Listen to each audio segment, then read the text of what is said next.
Hey crafty friends, this is Jenny from crafttestdummies.com, and today we're going to do a head-to-head comparison of the Zig Clean Color Real Brush markers against the Arteza Real Brush pens.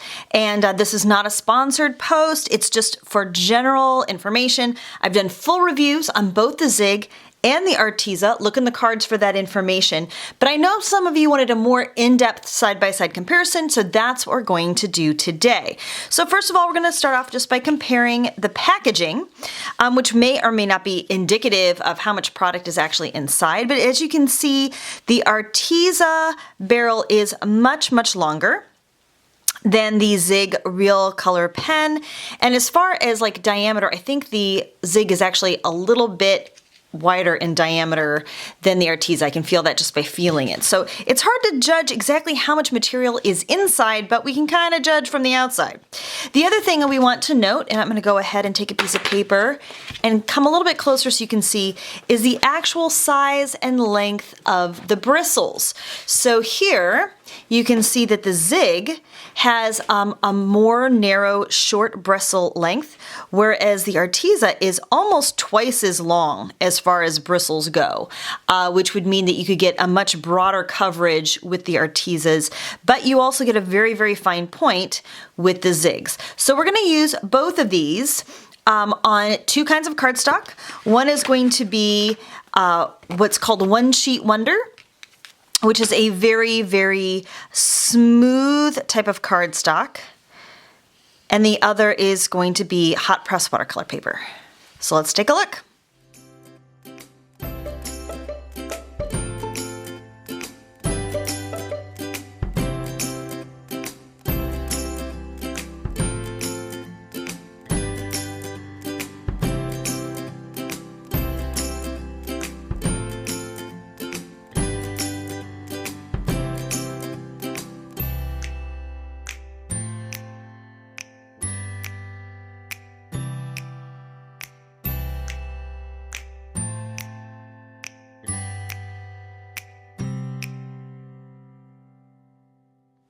Okay, so now that my sample board is done for you here, and again, we're looking at Zig at the top and Arteza at the bottom. Both perform very well on both kinds of paper. It seems on the One Sheet Wonder that maybe the Arteza is a little bit more translucent or a little bit lighter in color, as if maybe it wasn't as pigmented and it got just a little chalky or dusty looking. But on the H2O paper, they both look like they have the same kind of pigment load. What I'm going to do now is just take a water brush, and we're just going to bleed some of this out a little bit. First, I'm going to start with a watercolor paper, just because I like to see how that bleeds out. Very nice. And I'm going to do the same thing, make sure my brush is clean, with the Arteza. It's interesting. I think the Zig almost changes color. When it gets lighter, it looks like it's a lot more of a greeny shade. Both seem to spread and bleed pretty well, and we'll even try this on the One Sheet Wonder as well. So what we can see here is that on non-watercolor paper, this is again One Sheet Wonder, it almost doesn't move at all. So this may or may not be a selling point for you.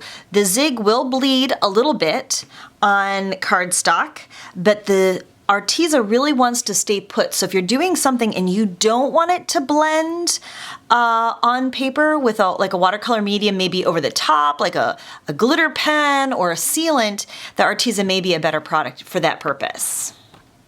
We're going to do one more saturation test. Again, this is watercolor paper. I'm testing out two different colors.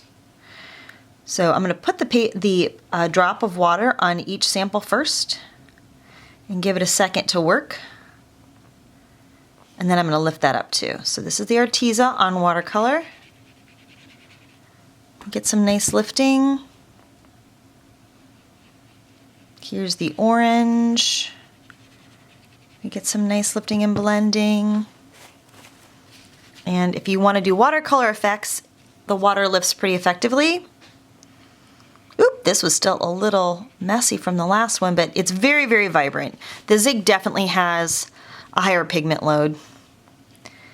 Just a lot more color moves on watercolor paper. So if you want to do something where you're lifting and moving paint around, the Zigs may be a slightly better choice, although the color purity seems to change a little bit. It just looks different when you add the water to it. Whether or not I've contaminated it with the orange, just on the other sample you saw the same thing as well.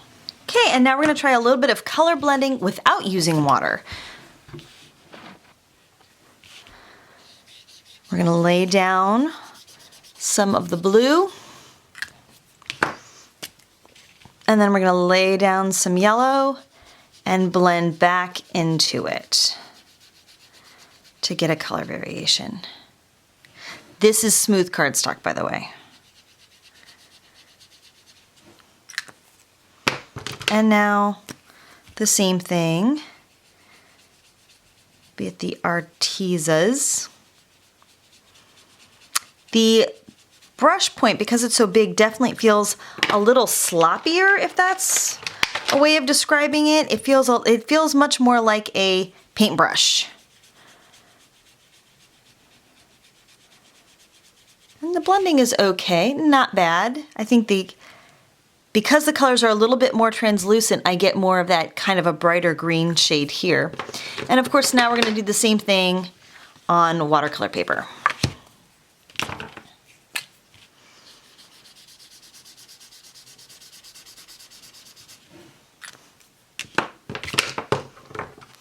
And this time I'm going to start in the blue and blend out. You just get so much better blending on the watercolor paper. And by the way, if you contaminate your colors, you can always just work it on the paper until it goes clear. Now we'll do the same thing on the Artezas.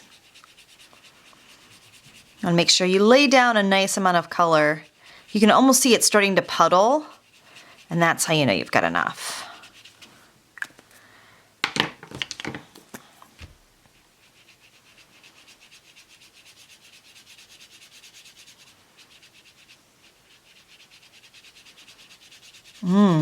These are just very, very nice and blendy. Okay, we're going to try the tip-to-tip transfer real quick. And we're going to go like this. And just let gravity feed the darker color into the lighter color. You can kind of feel and see when it gets saturated. Oh, I'm going to put it down here. That way if you want to get a color variegation, you can do so without even blending on your paper. Okay, and one more time, but with the Zigs.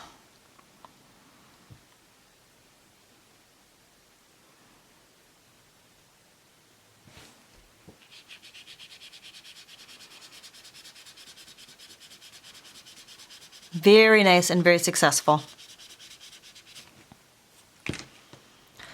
So if I compare apples to apples here using the Arteza Real Brush on the same watercolor paper with the same image and the same amount of water and the Zig, obviously you can tell just between the two that the Zig has a lot more pigment load in the brush. It's just more concentrated.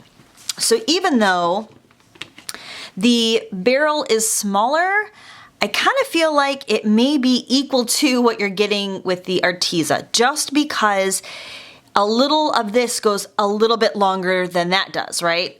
So you would have to lay down less material to get the same amount of coverage.